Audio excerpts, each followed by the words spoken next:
add the stiffness to the painting, so I try not to focus on that.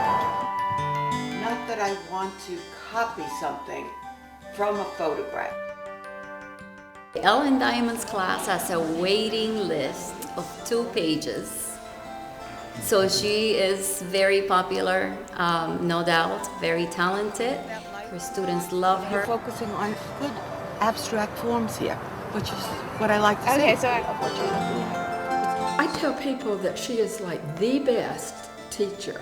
Ellen is very positive and energetic and knows so many artists, and her work is so exquisite.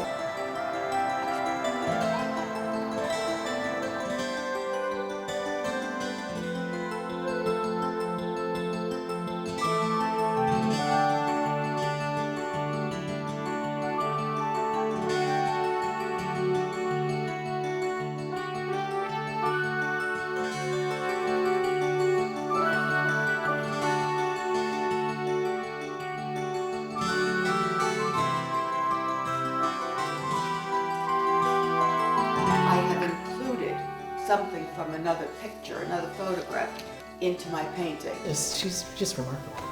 I mean, I've learned so much from her. I just can't even say how much I've learned. I sold the painting.